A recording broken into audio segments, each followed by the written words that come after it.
right. I lived in Paris. I've been to 4 colleges, and I have 5 siblings. Whoa. Lived in Paris, Yes. went to 4 colleges, Yes. and you have 5 Siblings. Oh wow. You got some pimping, man. This the coldest podcast you'll ever hear. The way we coming with it, people witnessing greatness. Be a part of the journey. I would say it's perfect timing, but it's God's timing. We locked in a time capsule with this one. We got timeless topics. Guess what? I'm your mother's favorite host. Your little brother's OG. I go by the name of Armand Lindsay, but the neighborhood call me Big P. I want to welcome y'all to Big Boss Talk, Season 2, The Rebirth. Let's ride, and welcome to a Black Man Thing.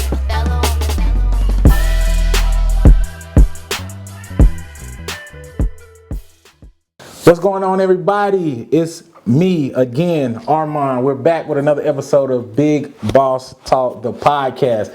I got another New Orleans guest. It's crazy because my first New Orleans guest was Alkia Mitchell, and I actually got his girlfriend to hop on a week later, and I think I'm doing a good job. I'm just going, it tells you about them, like hustling. We just talk hustling on 1,000, and they both grinding, going after it, going to get it. But you know, she's a great person. As soon as I met Alkia, I was able to, I can't remember what happened, but we was out at like a little food truck spot. Was able to meet Korianne, and she was just, she was just home. It's like welcoming. I don't know. It was just kind of like me meeting my cousin. It was just like on and popping from then. Like she gonna be herself. On 1,000, and she ain't sugarcoating for nobody, and we loved it. Me and my wife, we loved Alkia, we love Korianne, and just everybody we was with, and they just are great people to be around. And so I'm so happy to be able to have her on the podcast, and just really, tell us, tell us her story, and just go into, what she does full time and her grind. But let me give you a quick bio, right? So for everybody watching and listening, we got Korianne Juluke. Her age is 28. Career job, she's an educator, she's a realtor, and an entrepreneur. Wow. College degree, this was a lot, so bear with me. Southern University at New Orleans. She has a BA in Child Development and Family Studies. She has her MED, Educational Technology. I believe that's from Texas State. And then we are working on the ED, so education. It's a doctorate. A doctor. Yeah, she's going to be a doctor. That's all that matters. So when you speak to her, you make sure you say doctor. And educational leadership from the University of Mary Hardin Baylor. Her years in her profession, she's been teaching for 4 years. She's been doing real estate for 8. I mean, she has a ton of experience. But Korianne, tell the podcast what's up. What's up? What's poppin'? Thank y'all for having me. I'm excited. Thank you for even being a part of this. We appreciate you taking time out your day. We know you're a busy lady, but it's gonna be nice. So what we gonna do, Korianne? You already know the drill. We going with the 2 truths and a lie. I need them good. I need them. I need to be on my toes. I'm 3-2 right now, just so everybody know, and I'm going for 4-2. So let's hear it. All right. I lived in Paris. I've been to 4 colleges, and I have 5 siblings. Whoa. Lived in Paris, went to 4 colleges. Yes. And you have 5 siblings. Oh wow. You got a big family. I know that for sure. I'm gonna just go ahead and tear it apart. So you got a big family. Is it 5? I'm not sure. Ooh. 4 different colleges. I mean, you kind of, I can believe that. I mean, you decorated. I mean, you going for the doctorate. So I mean, you had to spend time somewhere. You know what I'm saying? So I'm thinking 4 colleges. That's accurate. And then lived in Paris.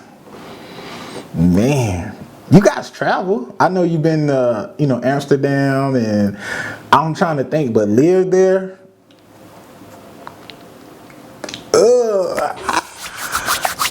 I'm gonna go with Paris just sound too lit. Let me go with the last one. I'm gonna go with 5 siblings. I think that's a lie. I think it's a different number. I know you got a lot of siblings, but I just don't think it's 5. You're right. Oh, let's go, man. I was starting to sweat a little bit. I thought I had you. What's crazy is I was about to say Paris was the lie, but you guys do a lot. I mean, I'm pretty sure you did traveling before Alkia, but you guys do travel a lot. So I'm like, Paris is very much believable for me. But then when I was thinking about living, I was like, what's the extent of living? You know what I'm saying? Tell me about that. Were you there for a long period of time, or how was that? I studied abroad, so my freshman year, I actually did it freshman year in college, and I spent the entire second spring semester there. So how many months is a semester? That's about 4, 5 months. Yeah. Like that. How was that experience? Was it pretty cool? Oh, it was amazing. I had the time of my life. Oh my goodness. I try to bring everybody back with me. I like to call it my home away from home. It's definitely a second home for me. Wow.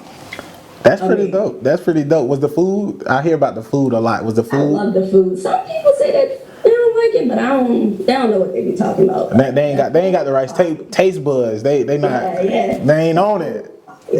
That's what's up. Well, that's pretty cool. I mean, I know a few people who studied abroad, but Paris, that's different. That's on a whole nother level. So kudos to you. That was awesome. But how I want to do is I want to get into this just by asking a question, right? Mm-hmm. Describe yourself in 3 words, just for the podcast. So just give me 3 words that describe Korianne. Determined. Mm-hmm.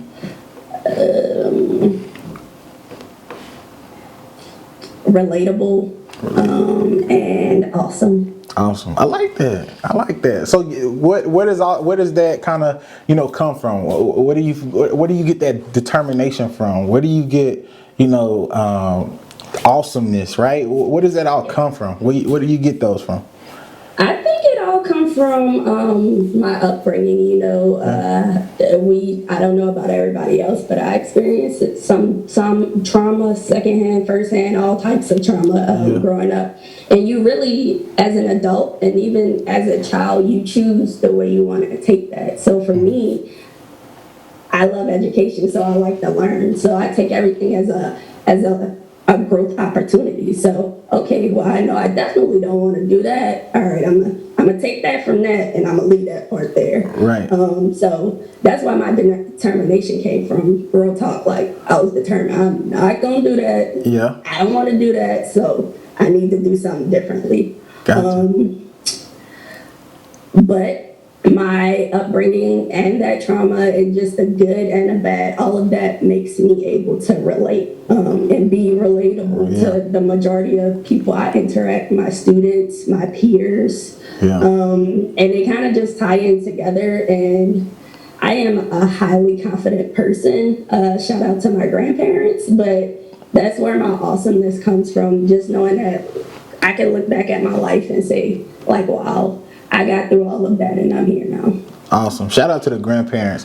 When we talk about being relatable, just the things that obviously you dealt with, growing up, or things that you may have dealt with as you got older. How awesome is that to be able to use that? Obviously it sucks that we have to go through that, right? But how awesome is it that you can, obviously you're an educator, so to use that relatability to be able to maybe change a youth, life, right? They may grow up and remember, like, I remember my teacher, like Miss Korianne, she was awesome. She always helped me, like, she related to me, she understood me. How awesome is that? Honestly, that's like my highest goal in education. Whenever I do an interview, they're like, what's your goal? Why do you want to work here? I'm like, honestly, the best thing I bring forward is the way I build relationships. Mm-hmm. The kids, we're gonna click and we're gonna have a connection, so that, because they know I care about them, not just about their educational work, academics, that's great, but really I care about your mental. Like, I know that school is just an environment. Kids come dealing with some real life stuff. So me being able to relate with them really sets the whole vibe for my class. I am known as the cool teacher. Yeah. I don't have to fuss a lot, but yeah, it definitely, it opens up a whole new world for me, educational wise, like as an educator. Right. It brings a whole different realm into it. Because I know I had teachers that, you know, they come teach, they just want the, you know, the check, right? I'm here to teach, and that's it. But when you can open up that other side of it, like you said, people come with different issues, different things. Some kids may not have eaten the night before. Some kids may have had their first meal coming in, the breakfast, and you don't know unless you know. You know what I'm saying? And Oh my God, I tell people that all the time. I tell my students, we just had a whole talk, like we stopped class and had a whole conversation. Yeah. I said, listen, you don't know what you don't know. So you can't shut nothing down until you hear it. And then either you know it or you don't. Then what are you going to do with that information? Right. So I tell them all the time, I'm just here as a facilitator. I can't give you the knowledge that's in my brain. I can only facilitate it for you, and either you're going to acquire it, which means you have to put in some work, or you're not. So that's the quote of the day. yeah, quote of the day. We dropping it. The quote of the day. And so with being an educator, is that something that you always wanted to do? Did you always know that you were going to be an educator, or did you grow up thinking that I'm going to do this, I'm going to do that? I was going to school to be a pediatrician because I was going to be a doctor who helped kids, okay? Yeah. And I went to college freshman year, signed up, to be a pediatrician. And that freshman biology got my mind right. I was like, ooh, I don't even like science. I don't even like you like that. I don't even, and it always stuck with me. We talk about those teachers and how powerful our words can be.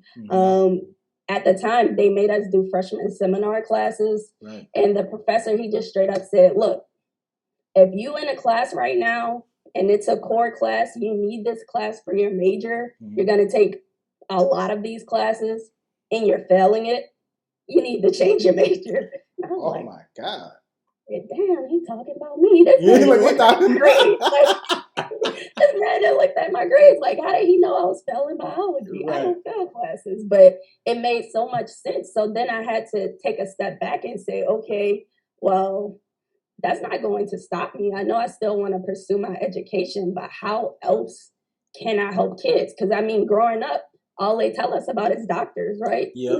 You're going to be a doctor when you grow up. Yeah, you're going to be a football player when you grow up. They have the basic stuff. But I didn't know that I could help kids in other ways. Right. So that's when I found the program that I got my undergrad in, which is Child Development and Family Studies. Wow. So I learned, actually, which was better for me, I got to learn about how babies grow from birth all the way up and how those parent interactions should go, and where those things fall short at sometimes. Gotcha. So you got the, I guess, in a sense, you got to know the psychology behind, the child development piece versus, just being able to know information and be able to spit it out to people. You actually can take, look at where a child is at and be able to say, okay, you're at this level.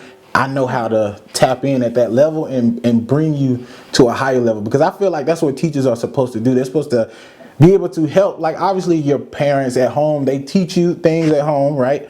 Right. And then you come in and you say, okay, this is where you're at. My job is to help, again, like you say, facilitate you to get to the next level. Whether you take that information or not, that's on you. But I can make this very fun. I can try to be as interactive as I can be.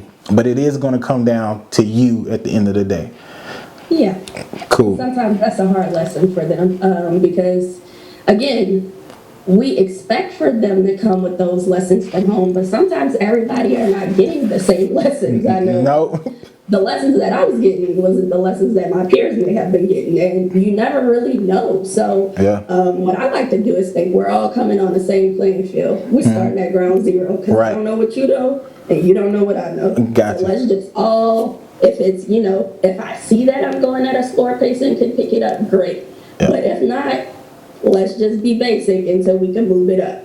Gotcha. That way, what I like to tell my students is, don't get lost in the sauce. So if you get lost in the sauce, you gotta holler at me. That's my verbatim. That's what I tell them. So I know they be cracking up. They be like, I'm lost in the sauce. yeah. Miss Juluke, I'm lost in the sauce. I'm like, all right, let me slow down. But seriously, it matters for them to know, like, a part of it is your responsibility also, but I am going to do what I have to do to try to get you to the next level. Yeah, that's awesome. That is awesome. So, going from, and I do want us to speak on, a lot of times I hear stories, or the time the people that I'm talking with, right? They have this dream that, this is what I want to do, and then they get into it, and it's like, I'm not, like you say, biology, right? For me, it was trigonometry 1, 2, and 3. I'm like, nah, this ain't about to happen in one semester. No, let's go ahead and cut this out right now. So, how, I guess, if you were, what would you tell your child, as a young age, how can we, help kids be more well-rounded, right? Instead of putting this box around them, or saying like, or showing them this one typical person, like a doctor or, a sports person, what things can we involve our kids in to get them to see different people like us in different, because I know people, I was watching a YouTube video with my wife Maya, and we watched a video of a traveling dentist. I've always heard traveling nurses, right? Never heard of a travel dentist. And I'm like, that sounds pretty cool, to be able to travel and be a dentist, right? Kids don't know that, they probably never heard of that or what that is. So what do you feel like parents can do, at a young age, to be able to help the kids see different aspects of the world? Honestly, sometimes it just takes for the parents to broaden their horizon. Just because you didn't like it doesn't mean that your kid wouldn't like it. Right. And also it's tough because, there's an equity thing. So some schools, their kids are getting a broad view of the world. Like, Got you. They're learning about travel dentists, and they're learning about travel nurses, right, and all of these different degrees, and they're getting these hands-on experiences. But then other places, they don't have those same opportunities. So really giving them the opportunity. I'm doing my research on the opportunity gap, by the way, too. So I know a little something about this. But yes, it's just, if it was me, what I try to do for my nephew is just let him explore different things. So, got it. And he can say he doesn't like it. That's fine. But it's something that you got a taste of. So, okay, you don't like this? Well, let's try something else. Or, hey, look at this fun fact. Let's search careers. What careers have a bunch of jobs available right now? Why is it? Are you interested in that? Do you know about it? Do you want to learn about it? It's a lot of questions that need to be held, and also understanding that they are little adults. So they may not want to do what you want them to do. Right. And I think that's the hardest thing that parents sometimes run into, is that you cannot, you can, but you shouldn't try to choose their life for them. Right. Let them figure it out, and don't be afraid to let them fail. Or because that's how they're going to figure it out. They have to learn for themselves. Right. I believe that wholeheartedly. I think I hear it was a guy named Fred Taylor. So I do watch a lot of, just listen to a lot of different podcasts. He was like, exposure leads to expansion, right? So the more you can expose your kids to different things, the more they can expound, within their mind, right? Because if you show your kid, or you take your kids traveling early, right? They're going to have a different view of the world versus somebody that's never left their own city or their own personal block. And not everybody has that opportunity, right? We got to think about both sides of the spectrum, right? Some people can have that, some people can't. But hopefully, with this podcast, I want to create something like this where you don't have to be a high income earner to be able to travel, right? We can bring people in that's visited multiple countries, and they can tell you and experiences just live here. Like, going on YouTube is free, right? You already know how to use your cell phone. Just watching somebody else explain these different cultures or these different ways of living, you can then say it's something bigger outside of this this corner or this city, and you can start to believe and dream a lot bigger than what people put on you, right? And you talk about your parents, living through the kids. Like, I've seen it a lot, right? And you hate it. You're right. You hate it for the kid, but it's like, dang, like it sucks, right? Yeah. Yeah. And so I want to go into more like the educational side, within college, right? What are some of the, if you're going to be an educator, what are some of the things someone should be good at before hopping in this career? Or what are some of the things like, hey, they may not tell you this in school, but this is what it's really like, right? Most importantly, they need to like kids. Yeah. Please like kids. Some people get in for the free summers, but summer's not free. And really, it's your money that's paying you. They just structure your checks. So Yeah. Summers are not free. I would say a good educator needs to be a lifelong learner, because education changes. Constantly. Year after year, new things come. Today they might want me to be in person. Tomorrow they might want me to be on Zoom. You have to be flexible. Wow. You need to know how to both lead and follow, because most of the time you're going to have to follow some type of instruction. Right.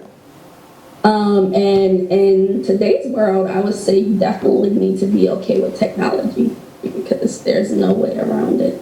No way around it. So then let me ask you this. I know you got your BA in child development and family studies, then you got your MED in educational technology. What was your reasoning for going back to school, right? Getting those degrees. What was your sole reason behind that? Well, my first degree, I just knew I wanted to, I'm a first-gen college grad student, so Okay. I just knew I wanted to make that happen. Right. And then after that, I went into the workforce. So how people say, oh, I don't use my degree. I actually used my degree the first year. And I got this job. I went in there. I tried to negotiate my salary. Yeah. I was like, trying, like, she made me feel good. Yeah. Said, no, she was like, did everything right, but no. And it was all good. Yeah. Good 'cause I tried. Yep, that's all that matters. Yeah, and that year it was good. I would say, from learning it to really doing it full time was different, because you're in it 100%. Yeah. It's a learning curve. You're not in the books no more. Right. But I excelled really quickly. That's good. And then I took on a role. This is all in 1 year. I started to take on a role to help our teachers learn how to work with the technology that they wanted us to implement with the students. Gotcha. I was like, oh, I like this. Yeah. I always like technology. And that's when I, went to Google. What can you do with education and technology? Yeah. And Google said, educational technology. And crazy story, I applied and I got my acceptance letter on my birthday. Oh man, what a birthday gift. Yeah, I know. I was like, yeah. That's It all worked awesome. out. And I actually, it was a 2-year program, but I finished it in 1 year. Man, you just excelling. Look at black excellence. That's all it is. Yeah. Black excellence. So that's pretty dope. Now I will ask, just for transparency, right? Was money a factor, right? With going back and getting these degrees, was it for like, look, I'm trying to increase my pay, right? Because the perception around education, right, is teachers don't make that much, which they don't, and they should. But they should, right? You pretty much a daycare on steroids, I believe, right? You get your, they send your kids there for 6-7 hours out the day, and then they you do everything. So was the reason for you going back to school?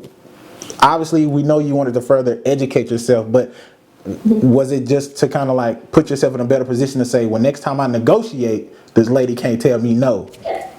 No, I definitely wanted more money, but really my shift changed at first. So I was working at a Head Start when I first got out of college. Okay. And I thought this was great because I wanted to own my own child development center. And I was like, I am going to get all of the experience. But then my goal shifted. I was like, okay, I don't want a child development center. Not right now, maybe far along the line. Like, this is not where I want my career in education to be. Mixing education and technology together because I love both of those things. Right. So that's where that shift really came from. It, of course, it was a drastic increase. I would say the field of Head Start teachers have a maximum what they can make anyway. Right. And that wasn't going to hold me at all. Gotcha. The teaching salary barely holds me. But yeah, it costs money to go to school. It School does. is expensive itself. Yep. So money wasn't my main reason, but it was a part of it because I know with a master's degree, I could shake a few doors down, you know? Yeah. And get in. Put some respect on your name after that. Yeah, put some respect on my name. I'm like, yeah. That's that. Okay, that makes sense. So like I said, just for full transparency, I appreciate you going over that because I want people, like you said, when you hop into the educational field, do it. I mean, I really believe you have to do it because you love the kids and you love the passion of educating. If that's not your passion, please, I don't want you teaching my kids, right? And as we can see, I mean, the passion is kind of just glowing through the screen, right? We understand your passion and what you believe in as far as going to work every day. Obviously, you got some good days and you got bad days, but for the most part, it's like I'm here to impact these kids for the next generation because 10 to 15 years from now, they might see me at an HEB and be like, hey, you remember me? And like, not really, but Yeah. I'm pretty sure, I always get that. I always find teachers, I'm like, you remember me? They be like, no, not really, but I'm like, I had your class, don't worry about it. And they made a big difference on me personally, so that's pretty awesome. So I know you talked about, right, you said teaching, it's not really, gonna hold you right now. So we talk about, I know we got realtor and an entrepreneur. I want to go into the real estate, right? First, tell me when you started real estate, how it started, and why you wanted to jump in real estate. Okay.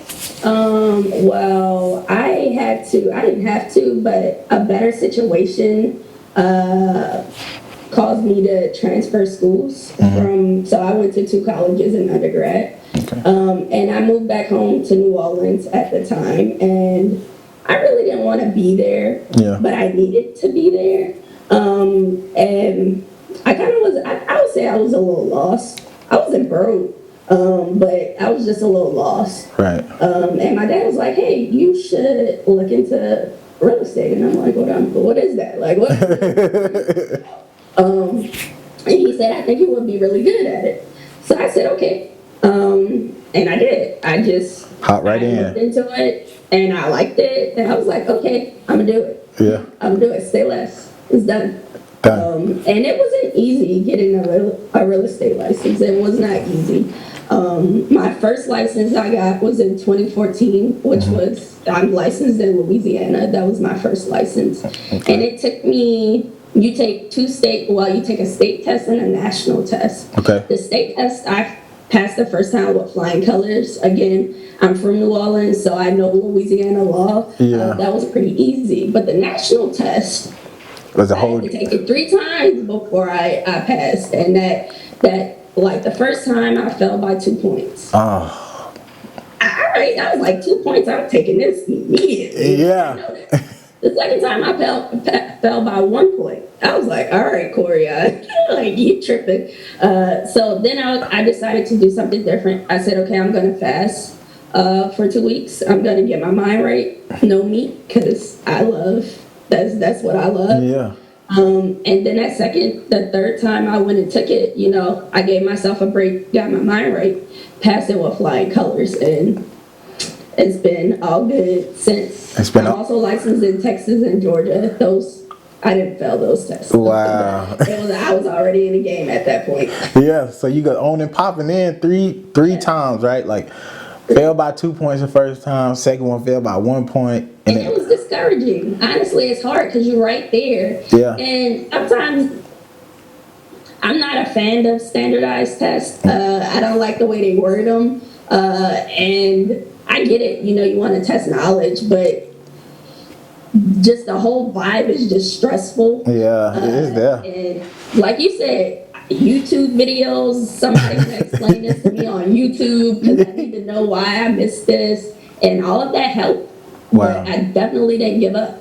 That's good. I mean, that's a life lesson in itself, right? Don't give up 3 times. The third time's the charm. You know, that's amazing. And so with the real estate, hopping in real estate, what's the skill set behind being a good realtor? How can someone, you know, progress in real estate? Obviously, I know, you know, we talked about the test, right? I know every time you take it, you have to pay for the test, right? When you take them. So yeah, every time, right? So you definitely, you know, those 3 times you could have easily said, all right, this is too much money. I'm done. But you kept going. All right. But you knew what you wanted to achieve. What skill set, you know, provides you the best success in that field as far as being a realtor? You have to be a hustler. Yeah. And if you don't have a hustle in you, I think it just got to be in you. What's a hustler? They're made. What's a hustler? Give me. What's a hustler? For people that don't know, we need to know, like, what? Because some people be like, I work hard, right? It's people that feel like, you know, I work super, super hard. I feel like I'm one of those people, right? I feel like I work super, super hard, but sometimes the work and the payout sometimes doesn't match up, right? But when you say a hustler, does that mean laziness, right? Can't be lazy. A hustler is just going to get it by any means necessary. So a hustler may be delayed, but, you know, not going to be denied. So if I can't get it this way, I got to get it another way. Yeah. And with real estate, you may hear a lot of no's. Yeah. Gotta have tough skin. I was 21 when I first got that license. So I was 21 taking these tests. So they're like, what does little girl know? This little girl don't know nothing. This little girl don't know nothing. All right. But once I talk to them, they're like, oh. She knows something. Yeah, like, I can put you on. You want me to put you on? I can show you I know what I'm talking about. But the most important thing in real estate is hustling and relationships. And you have to be outgoing. Like, you can't be. You gotta. No, all right.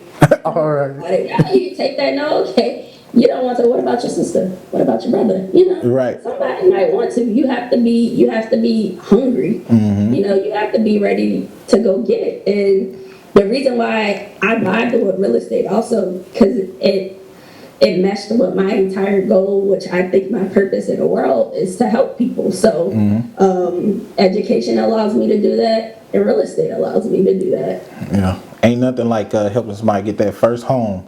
That's what my cousin. She's a realtor, and she's a little bit older though, like around 30ish, something like that. But either way, she was just like the feeling she gets from selling like first home buyers, like they, you know, that awesome home, the home that they might have thought they couldn't get, and it's like boom, like we got it. You know what I'm saying? And so I mean, that's pretty awesome with the real estate, and I will say. Real estate kind of is one of those fields where if you're comfortable betting on yourself, then that's one of those ones where you can get in there and be like, I got confidence in me and confidence in my skill set that, you know, what I'm going to do and I'm going to put the work in. So it seems like obviously, you know, licensed in Texas, Georgia, Louisiana, I mean, you putting the work in. And so if you need a home, you know who to call. You know what I'm saying? We're going to plug that in. You need a home. But holler at your girl. Yep. Juluke, okay? We'll leave that in the description box. Yeah. And so that's awesome. That's completely awesome. And then we talk about entrepreneurship. A lot of people don't know you're an author, right? Yeah. You're an author. So how did you know what? I don't know. You got so many passions, right? And that's awesome to see. Like and that's awesome. Though you never are in a box, right? You do what you want to do, when you want to do it, how you want to do it, and I think that's the best way to live. So, how did you becoming an author come about? It's just like, hey, I'm gonna write a book today. Honestly, growing up, just being close with people would say, wow, like, that's crazy, you need to write a book. But people tell you that and you just shrug that off, like, Yeah. you tripping. I barely read books. What are you talking about? And then it just stuck. So in my master's program, I took this one class. It was a great class. But we really had to dig deep into our feelings and ask a lot of whys. So we did a lot of writing. And my teacher, she was like, hey, I definitely think you should get your doctorate, but I also think you should write a book. And I was like, hold up, girlfriend. Like, let me just finish this program because there's a lot going on right now. Yeah. But after she told me that, I was like, okay, that's too many people at this point. Yeah. So I told myself, once I graduate, I'm gonna get it started. And that's what I did. Wow. So what's the name of, how many books do you have out, and what's the name of those books? Because I got 2, but. Oh, yeah. The name of my book is I Paint My Own Reality. Okay. It's a memoir. It's about my life story. And my nephew also wrote a book. It's titled New Orleans Kid for the Culture. And it's about, it's not his whole life story, but Yeah. it's about his life and how growing up in New Orleans is from a kid's perspective. Yeah. So I helped him get that started. And that really was for him to be encouraged, to know that you can read and you can do more than read. You can write. Yeah. So let's write your book. Yeah, I mean, I got both of them, and I would say they both are good reads. I was able to learn, just learn a lot, and I was impressed when Alkia said, "Yeah, Denham got a book coming out," and I was like, "Denham's like how old?" And I'm like, "He's an author already." I'm like, "What? Like he's doing more than?" I'm like, Denham encouraged me. I was like, "Bro, like I got to get my hustle up." You know what I'm saying? I see somebody like him. He's an author. No telling he might come out with another book. There's no telling what he'll do in the future, right? And it's just like y'all got him a published book, and I was like, man, that is so dope, and like I just loved it from the jump. I was like, bro, I need a book. Can I get one? And I would tell everybody just to grab a book if you can, right? Obviously, not only to support, but just look at the artwork that's in there, the way it's been written, just how it portrays Denham as a kid, and just how he walks through New Orleans and the things he experiences, visits with grandma's house and just the parades. I'm like, I didn't even know he was I forgive me, I don't know what it's called. Yeah, I didn't know. I had no idea. So I'm like, what? I was like, Denham do this, and then, yeah, and then it's nice because it's like you got the little QR code in the book that pulls up the videos of him, doing this thing, and I was like, man, that is amazing. I was just super stoked about it, and I can only applaud you and you guys as family for what you guys are doing, with Denham, what you guys are doing personally. It's just amazing to see, Black people really, do things outside the box, do things that at one point they never thought we would be able to do, doing things that some people may think is taboo, but it's not, right? It's something that it's something you can hold, and when he gets older, he can be like, well, I wrote my book, when I was like, what, 12? You know what I'm saying? Yeah, so he was 10. Yeah. He was how old? 10. Oh my God. So 10, right? So he's 10 and already an author, right? So that's super dope. And I like I said, I wanted to applaud you guys for that, and let you know that was awesome. So coming down to the end, right? I just wanted to kind of get into what is your best advice you could give someone trying to find their passion or trying to find their way in this world, right? What is that one piece of advice you would give someone? I would say, first of all, you have to be true to yourself, and know what you want. What do you want to be? Where do you want to go? What do you like to do? If you are looking at things for, well, so-and-so said this is cool, or so-and-so want me to do this, that's not the best way to think about what you want to do with your life. I always tell my students, dig deep in yourself, really figure out what you like. And maybe you want to try it out, try it. If you don't like it, you want to switch to something else, you can do that. You have the flexibility to explore, where you really want to be. But make sure, of course, money matters. So make sure that you can support yourself. Excuse me, but also make sure that you like it, you're passionate about it. You're gonna wake up and want to go there.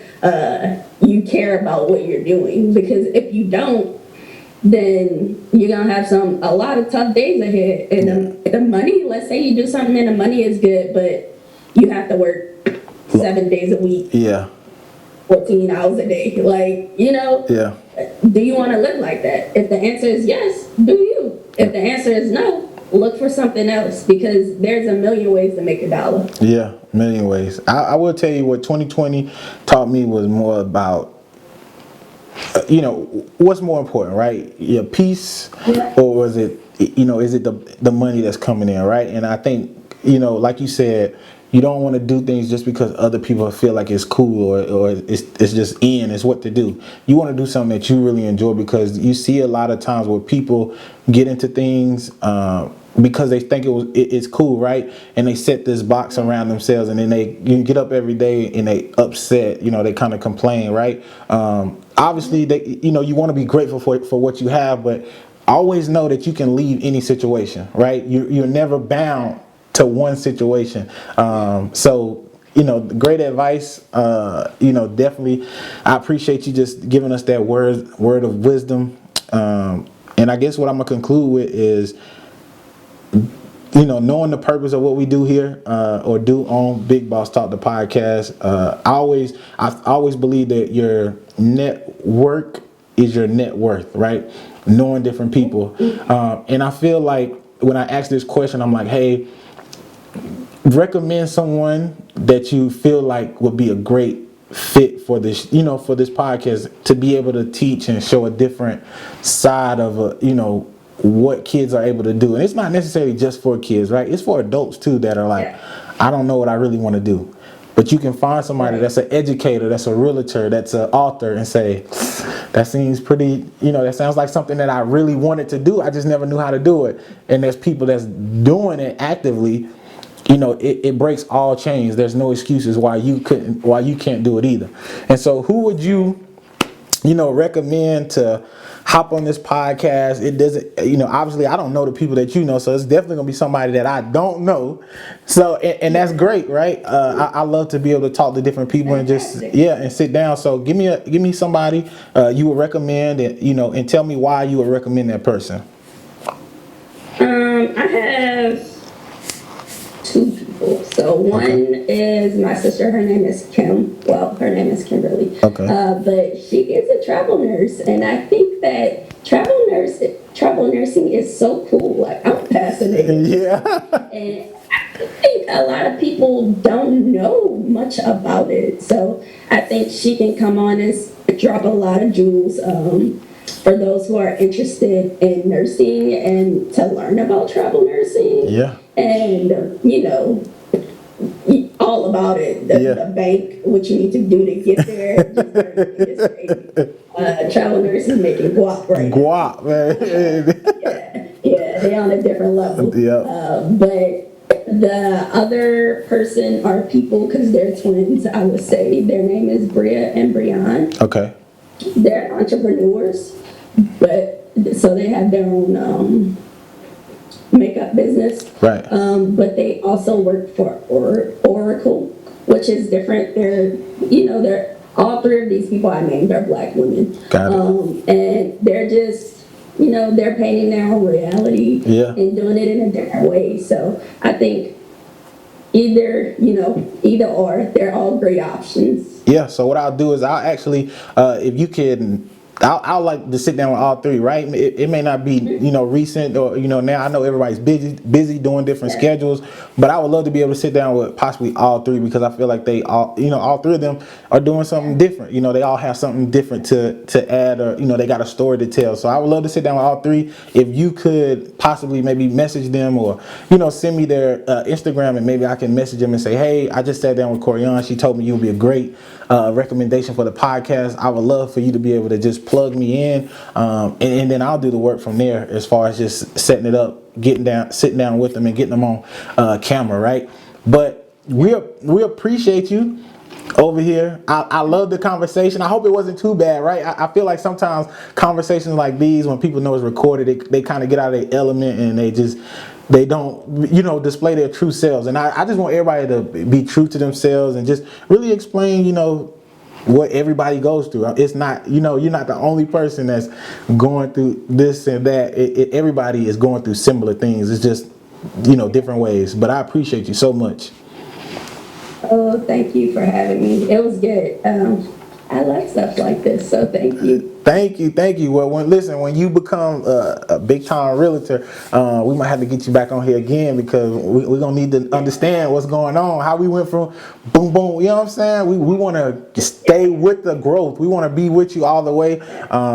But yeah, and then I'll also, again, as far as real estate, is being an author, if you got links or anything like that, if you want to send them to me, I'll drop them in the description. That way people can, if they need something, they can holler at you, especially if you're in the area. Remember, Louisiana, Texas, and Georgia, if you need a house, need some property or whatever, you know who to talk to. They said the intro was so And we're gonna make it work. Well, you have a good night. Tell my boy Alkia I said what's up. I ain't seen him at the gym, but it's okay. And then but you have a good night, okay? You too. Thank you. No problem. Thank you. We here. And we back. They say, Peanut, you so cold. I want to thank you. All the bosses listen to Big Boss Talk. The people listening and watching. We love you over here. We're going to leave the same way we came in. Coming with the coldest podcast you'll ever hear.